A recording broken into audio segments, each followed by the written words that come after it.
Hello there, it's Mike. And it's Katie. And this week it's episode 128. What are we talking about this week, Katie? Wayne's World! RADnesia! On Cup of Rad.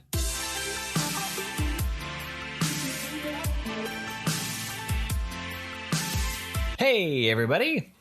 We are coming at you live in your ears. Live? Whenever you're listening. It could have been now when it dropped. It could have been 2 days ago. It could have been in the future. We don't know. Or it's the past. We are recording. We have brought our cat down to our area where we record. So if something goes awry... Like now when he's exploring around things. He is completely exploring everything. Hopefully it doesn't cause a problem. But we brought Mr. Thor, the mighty Thor, to explore our flex area.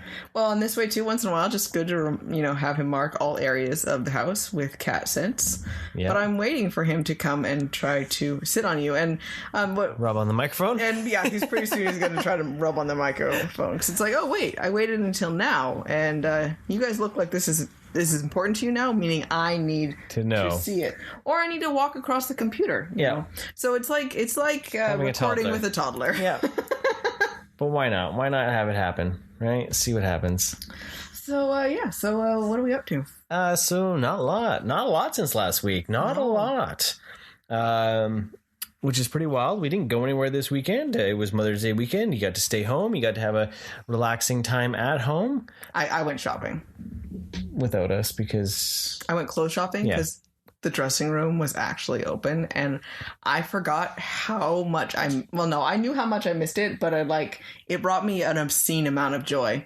I had not been in a dressing room since before the pandemic started. Yeah. It was fabulous. I don't think you've bought new clothes really since then. Not really, because it's very difficult, and I don't want to deal with the hassle of having to return stuff, and it's easier to convince myself I don't need anything when I can't try it on to see how much I like it. But my wonderful mother treated me to some new clothes because of my promotion, and I needed some, weather appropriate, weather fitting clothes for my job, and took advantage of it. Totally. Very exciting. So that was your Mother's Day, which was pretty dope. And then I took Kiddo to it as well because he needed shorts, and they actually had shorts still. And because I could try them on with him because he's just growing so much. And then I was able to actually get him some clothes. So you got some free time. I mean, you still did important stuff, but no one. Dad, can I play video games? Dad, can I do this? Yeah, Dad, can I wrestle you? Yeah. Dad, I'm bored. Yeah, totally. Just me time. That was weird, Thor. What was a weird tail rattle down there? The rattlesnake thing with the cats is strange. Anyone of you have cats? Does your cat rattlesnake vibrate their tail? Yeah, like their tail. It's supposedly a sign of excitement. Yeah. But we're taught as rattlesnakes that's a sign of, oh my gosh, get away. So yeah, right. I don't know. I always seem like more of the if something's wrong. Right. But yeah, so what we watched some TV. It was May the 4th. It was May the 4th this last week, and the Bad Batch dropped. That was very exciting. So we got to watch that. What do you think of the Bad Batch, Kitty? Well, it was fun to have a new Star Wars cartoon. Because I miss Rebels, and that was exciting to have something different. It was cool because it started, as literally it started like one of the Clone Wars episodes with the narration and everything, and that was kind of previously on the Clone Wars, right? And so it literally picked up right there, which was interesting. And so it was like a bridging episode between that series and this one, and I like the connection with Rebels, with Kanan. And I'm curious to see if that will come back at all, or if it was just to show the time frame for it and a little bit of a nod to it. Yeah, I'm assuming it's more or less the time frame. Yeah, it should be just more of a nod to it, right? And you got a sense of with them, a different interaction with them for that batch, right? Yeah. What do you think of the Bad Batch themselves? So far, I'm really liking them. They're very interesting characters. They're, already within 2 episodes now, quite developed. As the cat jumps on the stand that has the microphone, quite developed in their individuality. Yeah. And it's fun to see that. Yeah. And texture-wise, like the design of them, too, it's really interesting. Yeah, it's definitely a different style. It has its own look because it looks like it's painted more than anything. It's not shiny or glossy at all. Like, it's very matte looking. Yeah. Almost, and you can see the brush strokes and like that type of stuff. So it's a different texture than Rebels was. And even it had different from Clone Wars. Like it has like, you can see the brush strokes in. But it's interesting to see the different take of, the switch over from when the Empire was then created, to see how that sudden change to people and how swiftly they started. Their money is null and void. Yeah, unless they trade it in and register. And it's like, wow, that's scary. Yeah. But how quickly it was working, just because it shows then how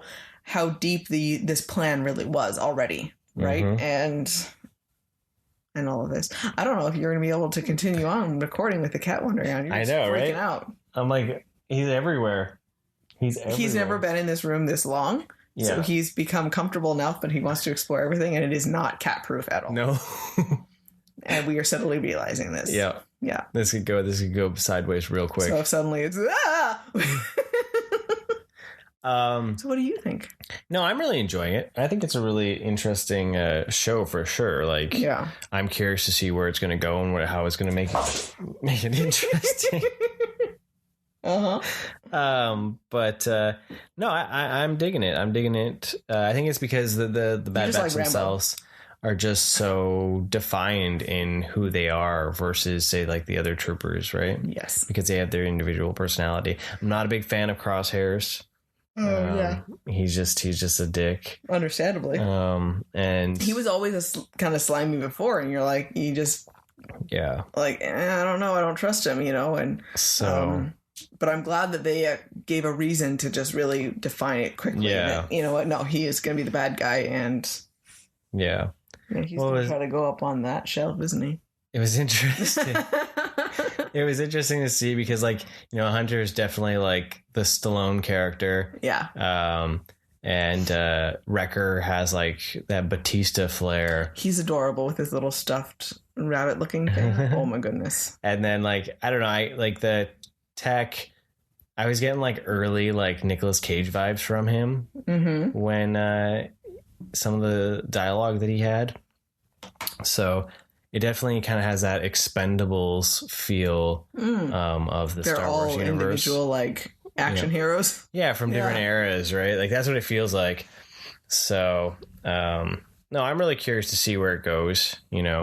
It was pretty cool to see that Hot Toys is already bringing out figures of them as well. Hot Toys is? Yeah. I didn't know that. Yeah. They're bringing out those figures too. Like Hot Toys went like full on into Star Wars. I'm wondering if it's actually going to happen or if it's going to be like by the time that actually, that it can drop, if it will. I don't know. Because, they're just so far out for their... planning, but then again, Star Wars is something that there's always a massive following. Yeah, and even if you don't take the helmet off, they're still troopers of some sort. That is true. Right?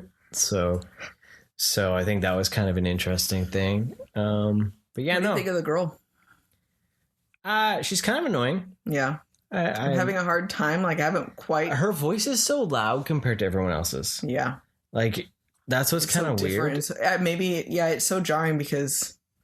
No, it's like it just seems louder in volume than everyone else and how they talk. Like she's just very much like she's really when she talks, it's like there. Yeah, it overtakes everything. I'm waiting for. I know we've only had now 2 episodes technically, but to have a little bit more explanation as to what other than obviously she's a girl and she's still a kid and all that sort of stuff. But like, They kind of look like it was planned. Like that's what they're kind of alluding to. Like she wasn't really an accident. Like they were almost created for something. Well, they said the Caminos, they don't do anything without a plan, right? Yeah. So they wouldn't have accidentally had a girl. Yeah. Like in actual error wise. Yeah. So what was their reasoning for things? They already showed that she's a crack shot, and you can tell she already has bits and pieces of each of their personality. Well, maybe she's meant to be the ultimate. The ultimate clone. Well, she's the Omega. Yeah, that would be interesting. So who is the Alpha? Yeah. Right? Is there another one that's the Alpha and the Omega? I thought it was cool that they actually one clone to rule them all. That they didn't like the Imperials there showing up and trying to tell them what to do. You can tell they didn't like their little battle run that they had. Mm-hmm. Suddenly using live ammo on them. They were not impressed at all. So they're definitely, I love their creativity and their ingenious, and their battle strategy was really interesting to see. And ingenuity. Good word. There we go. There you go. So yeah, so far I'm really excited. I'm excited to have another Friday night. Looking forward to something. And right. Something else to keep us bide our time till Loki shows up. Yeah. Oh my god, so excited for that. We watched The Mighty Ducks. Yeah. And that show's still going on with full steam. Still really enjoying it. And what it's bringing to the Ducks lore. That was really cool. That one was a big difference. This one felt like the old Ducks. Yeah. Right? How... Well, it had a lot more hockey feel to it, and a lot more of the actual development as a team. It wasn't so stumbling and setting up things. Yeah. You actually had some real progression. Exactly. So then there was I did like the fact that in the old movie they used eggs to learn how to... Oh, that's what it was. To do passing back and forth. I love it. And this one here, he pulls all their phones out and puts them on the ice. And Kiddo was cringing. It was hilarious. He was just like, oh, God. Oh, yeah. That'll teach him. Right? So I thought that was pretty good. But yeah, Bombay's finally coaching the team. Yeah. So, assistant. I love that he finally worked with the goalie. Yeah. And I thought that was hilarious, because he was just like, oh, I can't move that fast. What are you talking about? It's because he had never tried to move that fast. So Bombay tells him the ice is going to crack, and he hauled ass, and he jumped to there, and it was just like, wait, I can actually do it? Yeah. And so then all of a sudden it was just made all the difference. And it shows, though, that if no one is ever pushed into the moment to try something, and they don't believe in themselves, they're never going to be able to succeed. Mm-hmm. But you have to get to that moment to show yourself you're capable of something, and then you never know where it can take you. Yeah. So it was a simple yet very profound, meaning. So. Oh, totally. So then we ended up checking out the new Netflix show from Miller World, Jupiter's Legacy. Mm-hmm. We only watched a couple episodes.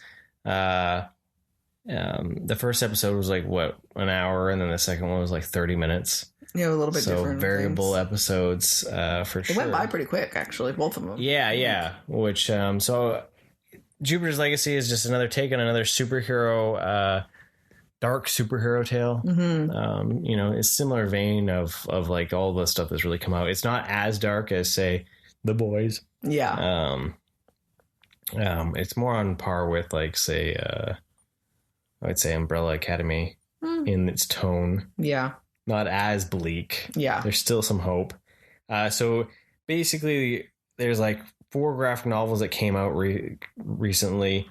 Because there's 2 series. There was Jupiter's Legacy, and then there's Jupiter's Legacy, The Circle. Mm. And so The Circle tells us tales of them back in the heyday when everything was good and golden and glorious. Okay. And sort of the origin story. The origins of them, right? Whereas Jupiter's Legacy tells the tale that is kind of the modern and the future.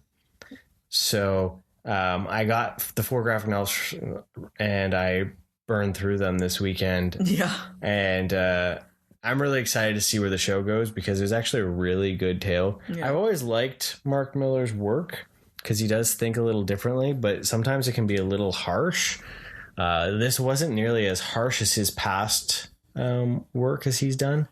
So I'm excited to see how the show fares versus, say, the comic, because the comic is already different.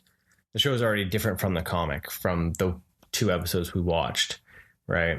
Because the show is basically trying to blend everything together into one. Yeah, it's going flashback scenes and everything, right? So trying to currently prevent the cat from going on your diorama. So calling Mothra Mothra. I like that. Meowthra? Destruction. Yeah. If he suddenly sprouted wings and was flying around this room, we have other problems. It would be terrifying. That would be pretty scary. So what did you think of those couple episodes of Jupiter's Legacy? I really enjoyed it. I'm curious to see, the character development. I think I'm so not trusting between the boys and Invincible that the good guy will stay the good guy at all. I'm just waiting for that other shoe to drop where you're like, oh, you're actually a dick. Yeah. But you can already kind of see that glimmer where there's a possibility of the strife between them and the one who wants to follow the golden ideals and this one who's trying to change the world. And I like some of that real world talk that they have. Mm-hmm. I think my favorite line was, the Nazis in the street, so they don't call themselves these days. I don't care what they're called. They're still Nazis. They're still Nazis. And I thought that was really poignant and...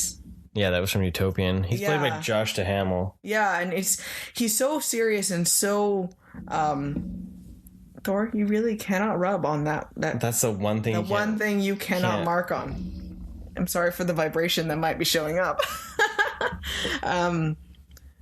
So I'm curious to see where that's going to go on how, because he's so staunch on those rules. Yeah, and while I agree 100% with his, weariness and worry and caution about where that line has to be drawn. Where do they stop getting involved with things? Who watches and keeps them in place versus, understanding the world is changing and they're getting more intense. They're not just, as they say, they're not just robbing banks. They're actually killing people. Yeah. Those bad guys are just pushing their limits as well. Yeah. And so I'm really I enjoyed it a lot. Oh yeah, I really want to burn through the series and watch because I'm like. So we got to hurry this up. Come on, we have shows to watch, man.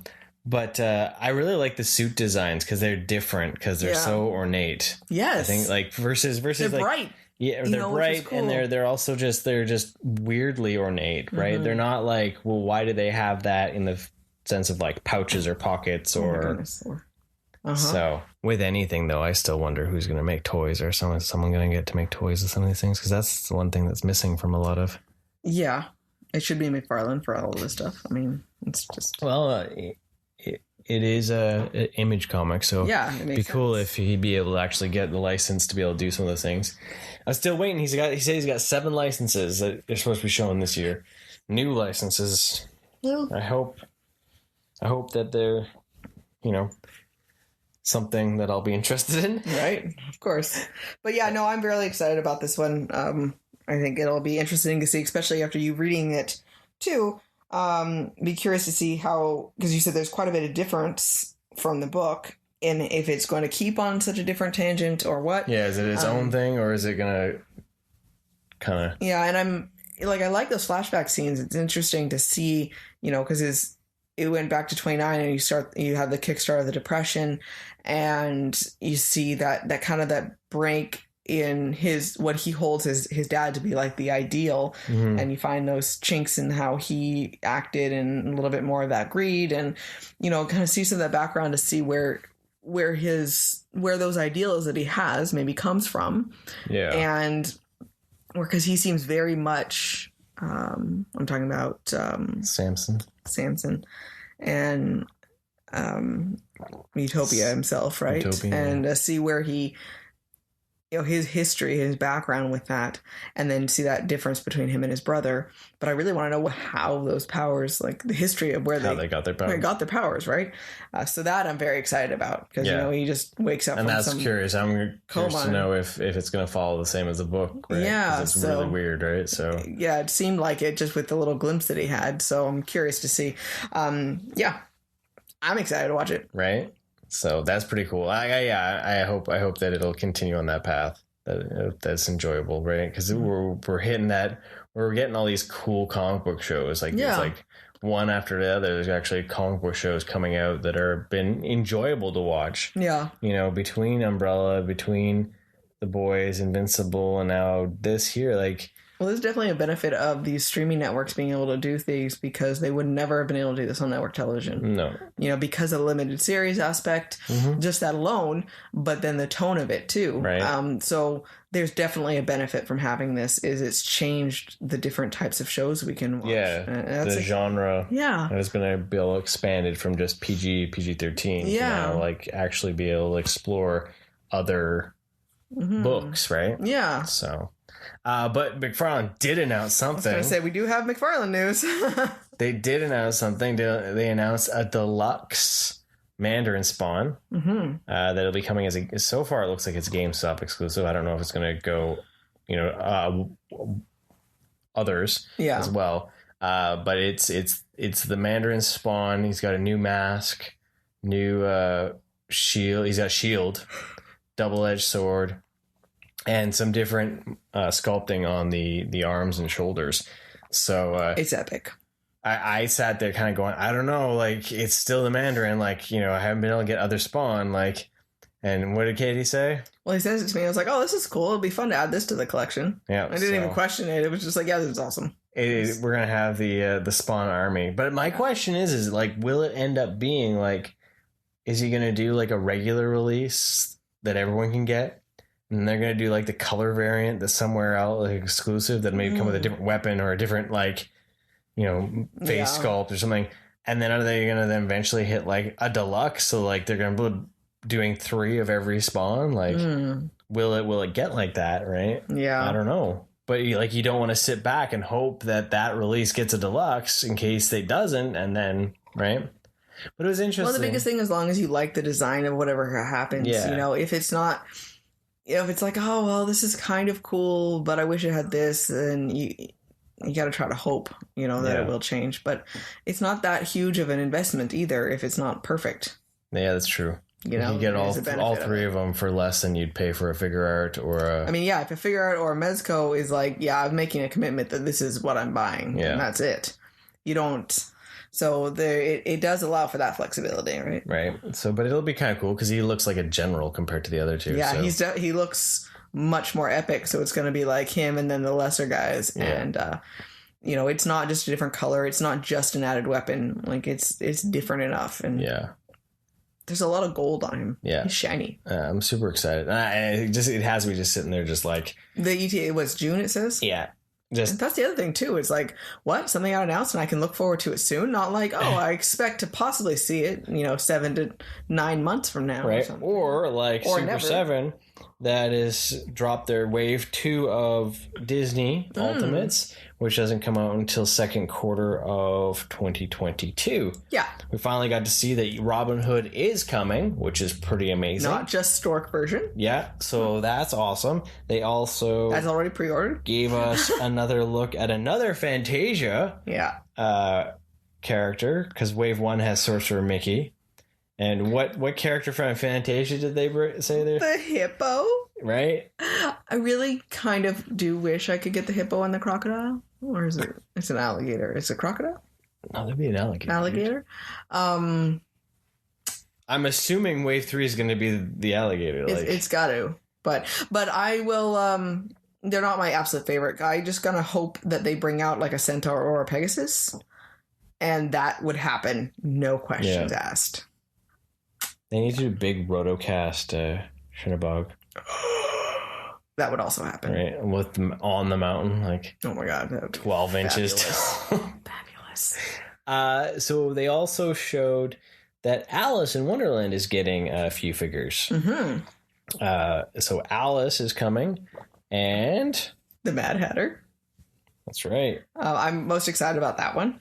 The Alice is, for lack of better words, boring. But you can only be so exciting when you're just a teenage girl in a blue Alice dress. herself is a boring character. I know. That's why Wonderland's so fantastic. Right? She's just boring and basic and blasé. And I know they're going to bring the March Hare out. I have no doubt. Looks like they want to have that whole tea party scene feel. Right? So that will definitely happen. And so it's hard because you want to have that dynamic there. But like my favorite head on Alice is when she's wearing the glasses, but then that's in the forest and that's not it. I'd be curious. I wonder if they bring out the Cheshire. If he gets his way, he'll bring out all of it, and the Queen. He'll bring out the Queen. Yeah. Right. I would like the Walrus. I don't know. Like the way that they talk, they want to go deep on some of these things, and they want to be as long as the line's allowed to continue. Yeah. So, and look at what they're doing even with like Thundercats. Like some of those characters that they release, like the Disney line is doing exactly what the Thundercats is. You're like, wait, what? You're doing this? What character? Right. Like Captain Cracker and the Pumra. Yeah. Right. Like they're not doing just your standard on all their waves. So they're pulling out these ones that you would never have expected to see in plastic, I think. Yeah. You know. Well, see, that's the thing. With Alice, there's always so much for the princesses. So it's nice because Alice isn't a princess. Yeah. So there's not as many things with her, but then you don't get March Hare and and Mad Hatter stuff, right? So which is really cool. And that's why I hope those are before the Cheshire, because Cheshire is more often on things as well, right? Yeah. It'll be curious. But like to all see. the different faces and everything that can be on them. Right. So yeah. It'll be so long. So Alice I'm still not sure about, but Mad Hatter's already pre-ordered. Well, they have put soft goods on Alice and I did pre-order it. Never mind, because you were looking at me like, fool. I think it'd be ridiculous not to get Alice. I really think it would be weird not to, like, you just got the Hatter just chilling there pouring tea for who? Him and the Hare. That the Hare comes out. They have a tea party all the time. But the Hare might not come out. She only has the momentary tea party with them. You got time to cancel it if you need to. I know, which is why I decided to just, go for it. And hopefully in that meantime that they announce. But then I guess no matter what, even if the Hare doesn't show up, he's at least got Alice. Mm-hmm. That's true. Okay. So, I wonder what will be next for their stuff. For Disney? Yeah. I don't know, because they've been they've only connected two of the waves together. Mm-hmm. They connected Fantasia and Robin Hood, right? Yeah. Now, because remember, they had said that way back when that there was licensing issues with the first wave. That's why only 3 of them dropped. Mm-hmm. So, one of the ones from this wave, so they've always ending up pushing back a figure. Okay. Right? Because they're supposed to have 4 figures a wave. Yeah. So we'll see. It'll be really cool is a Roger Rabbit. Oh, yeah. Because then you could have those different head sculpts with him, too. Oh, that'd be amazing. No one's made a Roger Rabbit like that. Like, no one's made That would be pretty sweet. I just don't know if they could. Oh, I know. Because it has extra licensing. That probably has extra licensing issues, right? Like, it's got to be Amblin Entertainment really cool. Has to approve it, too, right? Yeah. So, and that was one thing that was interesting from Todd McFarlane's video about the Mandarin Spawn, was he actually called out retailers a bit, as saying like, hey, just so you know, retailers do dictate things. Yeah. And he talked about box size and price points and stuff like that. So that's why he's like, so that's why we have to cut back. And because things have been doing so well for them, that's why the retailers are looking for like exclusives. So then they pitch the idea of the deluxe idea. Yeah. Right. So that was just an interesting thing to think of. And when you think about it, it makes sense. They don't want to have to move pegs if they don't have to. They just want to crack a box and put it on it's already been preordained. Like this is the spot. So, Yep. Well, then they get niched too, depending on their whole mix-up of different types of a product, of finding a price point to fill all the different, who they're marketing towards and their clientele and because they do so many surveys and market research on things. And it's like, okay, well, this price point appeals to these people. Well, we want to bring more of this people in. And it's all a big marketing game, right? So, and they're the ones that are going to have that information versus just the manufacturer. You're right. And I think that's one of the things where when it comes to some of the lines, you can't really blame them for sticking to certain characters sometimes, especially stuff that's at retail. That's why a company like Super 7 can do it, because they're factory direct. That is true, because you're how many places are going to be like, what are you talking about? You want me to carry this hippo? Yeah. All by itself? Someone at Target's not going to be okay with that. No, right? That's a good point. So that's why I think Super 7, that's why because Super 7 is doing what they want, because they're like, we do it direct. Companies buy from us if they want it, right? Yeah. Like, and then they sell it to you. So it's like they're going to be able to do some of those weirder offbeat characters for any of their lines, really. For Turtles, for Thundercats, for the Disney stuff, any of the Ultimates, this mystical line that's supposed to be ready to go in July that they said. Mystical line? That they haven't been able to say what it is, but they're just going to melt people's faces off. Oh, that thing. That they showed prototype boots for. Huh. I still think it'll probably end up just being the Silverhawks, honestly. Yeah. Well, they said they're doing Silverhawk Ultimates, right? Yeah, that makes sense. So, but I think, like, even when you think about, like, say, their Power Ranger stuff, they're going to start doing, like, probably more of the monsters than anything, right? Because exactly. they like monsters. Yeah, exactly. And then that way, because that's something different, the market wouldn't have that, and then they have the actual freedom to go with something that everyone already has a Ranger. So what can we do to complement it? Yeah. So I think there's lots of things that we aren't privy to as the normal individual. That so much behind the scenes and driving other factors and well, because that was also too, like McFarlane has mentioned in previous videos. He said too is like, hey, you know what?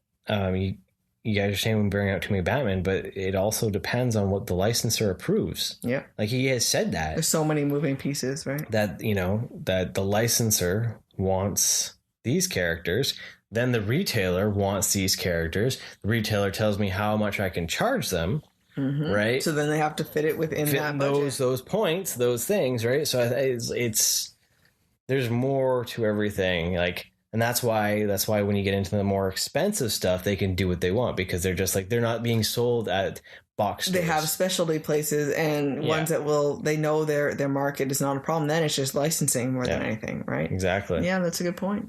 So this the more you know. Toy economics lesson. So we did a RADnesia. Yeah, we did. It was a full-on RADnesia. We also introduced Kiddo to it. Yeah. It's pretty exciting. So, what was it, Kitty? Wayne's World! Party time! Excellent! That's right. Mike Myers and Dana Carvey. The classic. The SNL skit turned movie. Yeah. Wayne's World. One of my absolute favorites from when I was younger. Still laughed the entire movie. I was so excited to watch it again, and it was awesome. So I loved how much you laughed at it too. Like I know you do, but I just forget how much that was. Because that was right around comedy time. Oh yeah, finding all those things, right? You didn't realize that's where I got hose beast from? No, we're gonna add that to the list of like the wait a second. That was Stacy's a hose beast. Hose beast. Hose beast. Sucker hose beast. Right, like. Oh yeah. Oh, that was excellent. So, what are your What are some of your favorite jokes? Some of my favorite. Well, that whole line actually was. I always loved the talk about Stacy because she's just like that whole scene with that. We broke up 2 months ago. Like if you're not careful, all the different jokes. He's not careful. He's gonna lose me. Dude, you already lost, like, what? Like, I lost what? you 2 months ago. Like, that she can't get it through her head, and it's just so Why funny. on earth would you give me a gun rack? I do not even own a gun, let alone multiple, which would necessitate an entire rack. So that was definitely awesome. It made me love it even more because every single time there was a joke with her on screen, Kiddo was hysterical. That was his favorite part. You can tell he I asked him afterwards and he was like, I don't know. And I was like, dude, you laughed every time anything with Stacy was there. Yeah. Well, you thought it was hilarious when she fell through the window. So that physical comedy is still something that kids like, right? Yeah. So that was really funny. Well, one of Katie's biggest scenes that defines her as an individual is the Bohemian Rhapsody scene. Yes. Whenever that song comes on, that is her to a T. Yes, the world must stop and one must reenact that scene when the song is on. Right. It is a moral imperative. one must do that. Does anyone else do that? I can't be the only one. You're the only one. I'm not. I guarantee I'm not. I'm not the only cool one.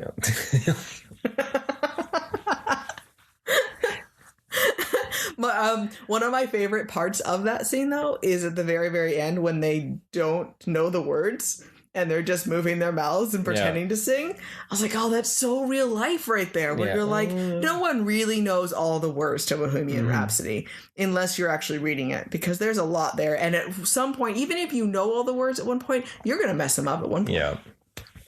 That shot with Garth not doing it correctly, he was very disappointed with that because he hadn't had the time to learn the song. Yeah. So then he was just like mouthing, and he didn't realize they were filming him. He thought the camera shot was supposed to be on Wayne at the time, but so he didn't care. And then they kept it because they thought it was funny. Right? Yeah, right. So, but that too, like with their friend being so drunk and so out of it, and then he gets in there and he's just like, it was like coffee for him, right? And he was just like, I'm awake, let me go.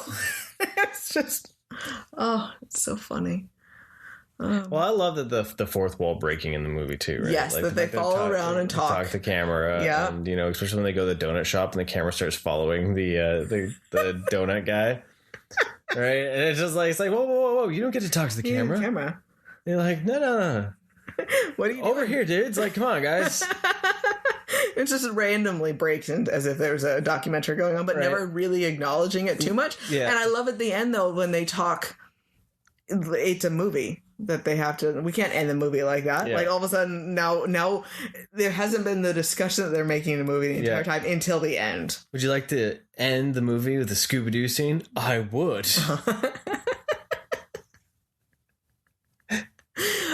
You know what it was? You know what I recall when I was younger, because I never really cared about Scooby-Doo. I don't think I understood the reference to being a Scooby-Doo ending. Until I got older and I realized that the Scooby-Doo refers to the fact that they rip his mask off. And I would have gotten away from it too if it was the meddlesome kids. Right? Like, I think I realize that now. Like, I didn't comprehend that together. Like, that hilarious. Was why it was a Scooby-Doo ending. That's funny. Yeah.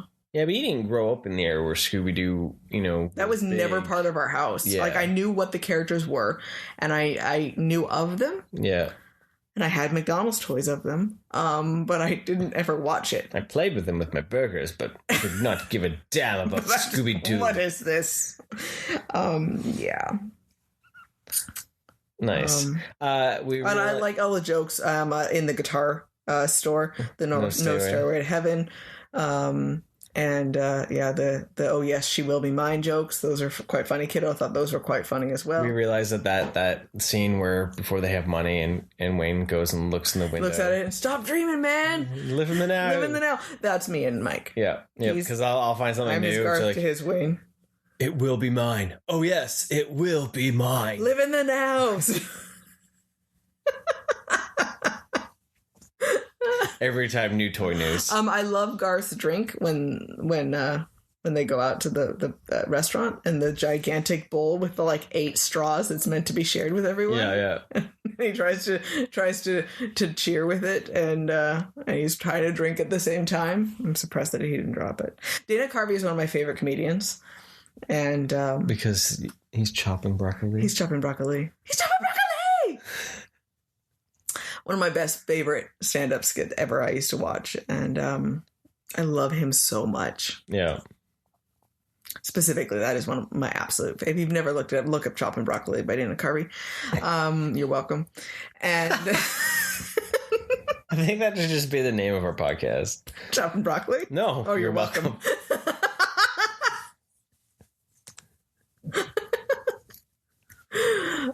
Yeah, because that seems to be like the thing that we do. Yeah. That's our other catchphrase. You're welcome. Yep.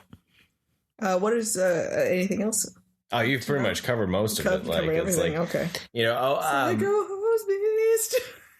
The first Wayne's World is just funny. Like it's just ridiculous. It was like peak 90s ridiculous. And then it's amazing how much you watch it with a child and realize how many jokes there are about sex. Oh, I already knew there was tons of those. I knew there was, but then you just, it was like highlighted even more. You're like, literally every other thing they say. Swing. Oh my goodness. Like the other thing is how many different slang terms they use for things. Like how many different ways do they refer to vomiting? Yeah. And just, yeah. Babe, they use babe. Babylicious. I like a babylicious is my new favorite compliment, by the way. Oh, okay. I love that. Hey, babylicious. Yeah. It's good right there. I also left eye. Camera 1, camera 2. Camera 1. Yep. Camera 2. I remember when I saw that, I was like, that doesn't work, and then I would do it. I'm like, whoa, right. And then he totally right there just looked like Garth though. That was another one that I had on VHS. Like, I don't know if anyone remembers, but like they used to sell VHS at McDonald's every once in a while. Yes, they did. And so you'd go and you'd like Paramount would run like a promotion and you'd get like cheap VHS. Wow. At McDonald's. That's funny. Like, I remember like that's Addams Family and Wayne's World were like two of the ones that I had. Nice. From that. Nice. One of those things. I don't know why McDonald's sold VHS. I love the way they walked and carried themselves too. Yeah. Like their characters were just hilarious. They're just so awkward. Yeah. And I think it spoke to you too because they were hockey fans as well and all that sort of stuff. Oh, it's a good little Canadian boy, right? Yeah, it's just all sorts of things going on. So apparently, production-wise and all that, Mike Myers was a pretty big drama queen, I guess. So the director of it didn't want to work with him for the sequel. He was very much, not happy with it. But it's shot in like 34 days. Wow. So it was a stinking fast shoot. And that scene where the airplane flies over them, they actually did film it where the airplane was flying over them to try to get a real reaction and all that out of them. That's cool. So the joke, joke with Bugs Bunny where Garth... Have you ever... did you ever find Bugs Bunny attractive when he dressed up like a woman? No. His reaction there is epic. So it's different than anything else in the movie. So right? that reaction actually was not his actual reaction to that joke. That was a joke. That was a reaction to a joke that, because basically as they were waiting for the planes to come over to get the shots that they needed, they were just ad-libbing, and then they were trying to figure out what they would use. Well, they loved that joke so much, and they loved that genuine react, because the laugh that he gives, Mike Myers gives, is a real laugh. He breaks character and laughs for real. Yeah, because it's so different. It was from a joke that they knew they couldn't use, so they just, the magic of editing. That's right? cool. Like, because he looks so like what? Yeah. So that's what I was like. Then you're like, well, what was the joke? What was the joke?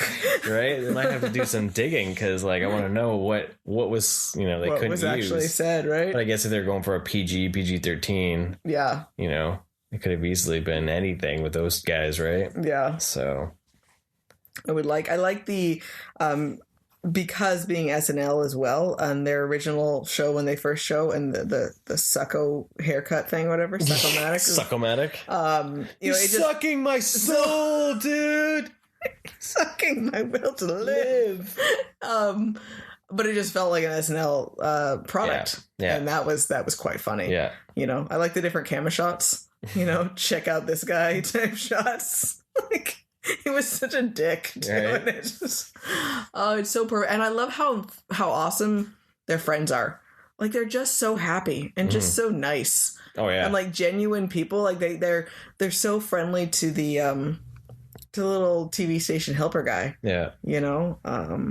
So that's, and the fact that they make the jokes for the cop, but the cop actually is their friend and watches the show and helps them out for things. Like, they're decent people. Smell bacon. I definitely smell a pork rocket of some kind. And they think they're just so hilarious, funny. Right? Well, that's how a lot of kids feel like, though, when they're right. It shows that they're just kids, right? They're teenagers, right? Yeah. They're just like, So, and we decided that flaming sign for the is it Gaslight? Yeah, where is epic. I want that. I want that on my patio. Yeah. I want a flaming rad sign.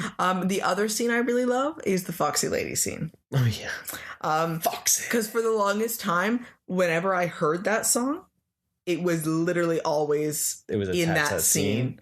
It was no different than Bohemian Rhapsody, right? Mm-hmm. Where it was Foxy, and you had to do that. Because everyone at home knew exactly what you were just doing right now, right? I know. I was Foxy Ladying it. Yeah.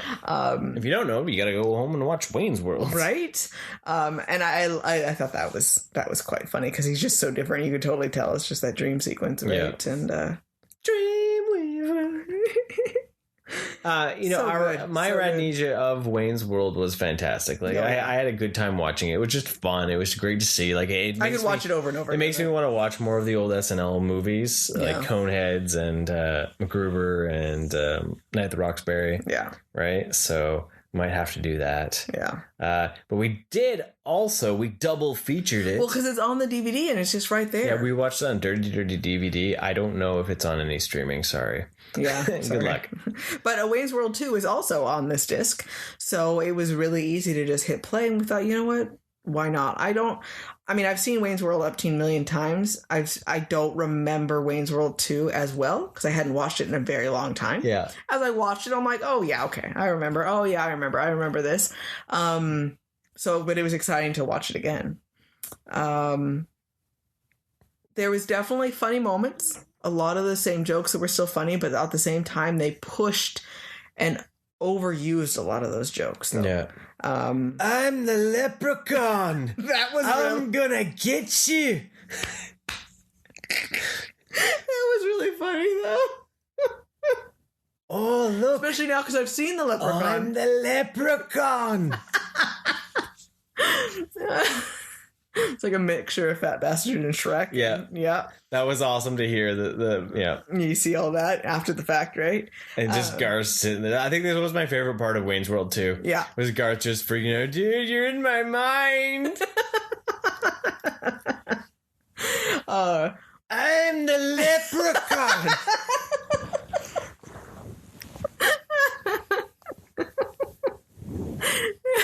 Because, it's a Fat Bastard Shrek. It's too Scottish. Yeah. Right. I'm the leprechaun. I said that was my favorite part of the movie. So there was, first up, some racial stereotypes in this. A lot more. A lot of them that were definitely... What's with the naked weird Indian? Jim Morrison. That was a line from the movie, just so you know.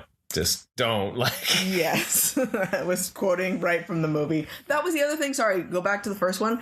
Is I always loved when they went to Alice Cooper's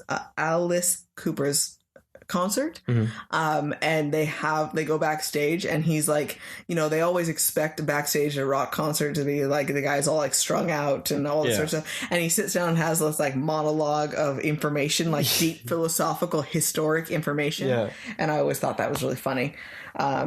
So that even with Aerosmith, they were portrayed as very nice, genuine, humble people. Yeah. And I know it was them playing themselves, of course, so they're not going to be like, yeah, I can be a total dick in it. Right. But, when they throw themselves and start screaming, I'm not worthy, you're worthy. Like, come on. Totally worthy. You're good. And, but there's just so much. Everything was a stereotypical sequel. Everything was just more of it. Yeah. You thought this was funny. You thought the swing was funny. We're going to do it 50 times in a row. Swing. And it was just like, okay, whoa. Like, whoa. Just like that. Yeah. And the other thing I noticed was the incredible magical ability to travel at the end, where he, within the same evening, a couple hours, drives from Aurora, Illinois to LA and back. Mm-hmm. That was impressive. Yeah, I really like that. On a bus too. Yeah, and using public transportation and that. So there was within like the span of like a minute, like 10 minutes or something. It's within, it's like, okay, the concert's about to start, but you just run to LA and back and we'll be good. Yeah. So a few of those types of things, like there was funny moments and some of that stuff where it still, had break the fourth wall and even more so. Okay, that was pretty cool, but it was definitely a little too saturated with those types of things, right? Wayne's World 2 I don't find as funny because it does have the sequel bloat, right? Definitely. And it's the feeling of like it's way too repetitive. It's the same story, It's the same thing with the rich guy that's, he thinks is trying to take after his girl. She is completely oblivious to it and can care less, and he messes it up because he pushes. The best scene though was the club with them as a YMCA. That was hilarious because it just sets it up barely where you're like, wait a second. Wait, oh, they're dressed up like that? Yep. Oh, they're dressed up like that? Oh.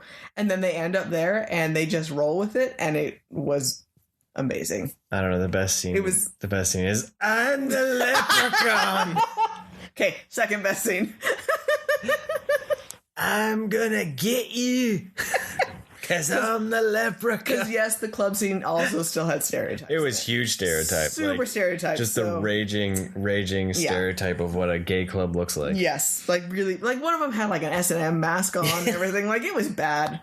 Not like I have a problem talking about homosexuality at all with Kiddo. We've talked to him about it before. But I was waiting for him to be like, this seems like a different place. Like, where are all the women in the club that normally have its partying and everything like that? But that never came up. He was just more or less like, what's going on? What's happening? Because this, of course, the song means nothing to him. He has no idea what it is. He's never heard it. So there's no joke behind it at all for him. It was just like, why should I care that they're dressed up like this and dancing to this weird song? So that was part of that too, is missing some of those jokes. And also, like, he doesn't know who Jim Morrison is. Yeah.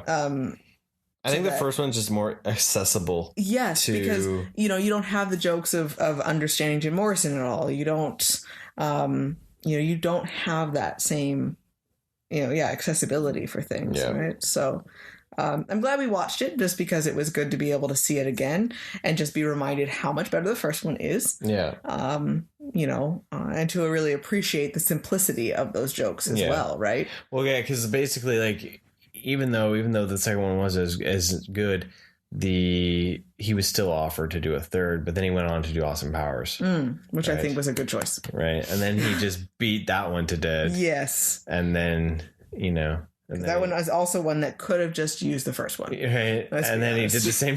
They did the same to Shrek. Shrek the umpteenth millionth. I think something should be named Shrek the umpteenth. Umpteenth. Yeah.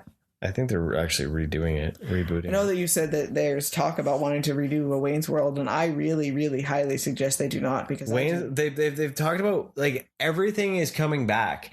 Like, they can't make that in this world now. Wayne's World and Austin Powers and Ace Ventura are all on the, like, not remake but like sequel. Yeah. And the humor is just I think is just not there.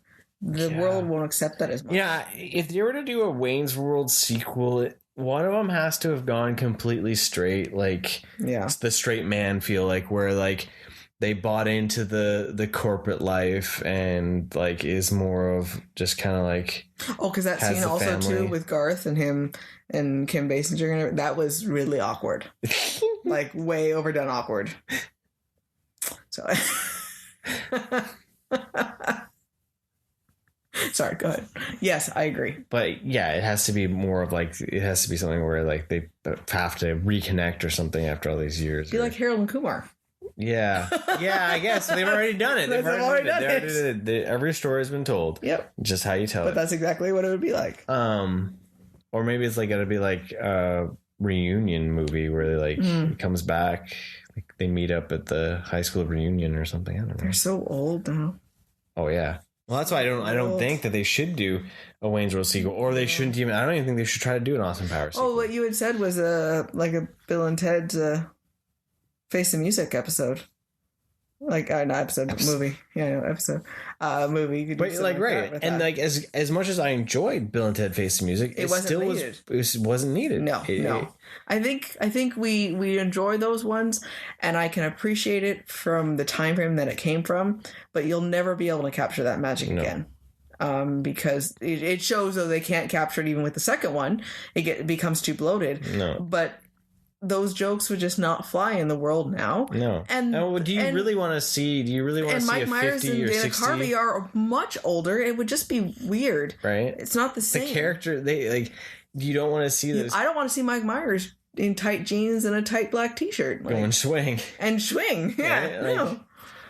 It'd be because it's weird to think they'd be they didn't actually, because the second one, they need to. The second one is saying though that you need to grow up. Yeah. Right. And that's what it's saying. And yeah, Jim Morrison has a wonderful message. Right. So it's if they just tried to make those characters the same, how many years later, mm-hmm. It's just going to be weird. Yeah. Right. So then how would you, I mean, they're not that developed to really need to have some, I don't need to revisit them as characters. If anything, what they should just do is if they really want to test it or anything, they just do an SNL skit. That is true. They should have them back. Show up on an SNL and see if their brand of humor works. Well, and you know what I mean? It's like they tested them with the, they made it feel as if it was going to come back, and then it was a stupid Uber Eats ad, and it was it was awkward, right? Yeah, it's just it's weird. What? What is this? Because they sold out? Yeah. I love that was the other thing is their corporate sponsors. I would never actually do that. Right. While I make the correct choice and drink this refreshing beverage or these wonderfully amazing Doritos. Right. And then they did with Uber. And then they did it. Yeah, they sold out right there. But so all in all, your RADnesia experience. Your RADnesia! Wayne's World experience. Overall, I still absolutely love Wayne's World. So I'm still really happy. I wasn't angry about the second one. It was just it was a good eye opener for it. But by all means, go watch Wayne's World because your world will be better. I think that's something where they need to do. They just need to then make sure they always make, instead of trying to make sequels, make the first available. Mm-hmm. Bring out the anniversary edition. Yeah. Right? Blu-ray thing. And just push that out and go from there with it, right? Or make sure it's available on a streaming service. But yeah, they should totally be on SNL. That would be funny. Try that out. That would make more sense. And then we'll find out if that's awkward or works. Right? Yeah. Yeah. But yeah, no, Wayne's World's a good one. It's a good SNL comedy. It's a good feel good, right? It's just funny. It's stupid humor. Yeah, because they're good guys and they have got good hearts. They're good. It's good. It's awesome. Wayne's World. Party time. Excellent. So, that concludes this week's episode.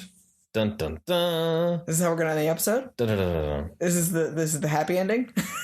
Oh, wait, the super ending? Wait, no. What do you guys want? Do you want the super ending? You want the happy ending or the sad ending? Okay. So, let's do the Let's do the sad ending. Okay. So we're ending the episode because I'm riddled with cancer and I'm going to die. It's in every part of me. And unlike Deadpool, there is no cure and I won't be back. So this is the final episode.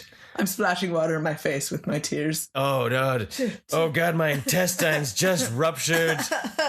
And it's all over the place. There's bile and fluid and, I'm dying. We can't end the episode like this. Well, then how do you want to end the episode? Let's do the super happy ending instead. Hey everyone, guess what? It's another episode of Cup of Rad coming to an end, and we've had a fantastic time rewatching Wayne's World. That's right, Wayne's World. Party time, excellent. Katie can't keep a straight face. She's cracking up and going red. And we're going to be back for 100 more episodes. Probably. That is if you keep listening, because we appreciate every one of those delightful ear holes. That's better. Yeah. Do we want any other episodes? I think we can't top that, man. Okay. So, thank you for listening. Stay rad. Thanks for joining us, everyone. Have a wonderful day. Thank you for listening. Want more rad content? Follow us on Facebook, Instagram, and Twitter. And don't forget to subscribe, rate us, and leave us a review. And remember, be excellent to each other, and party on, dudes!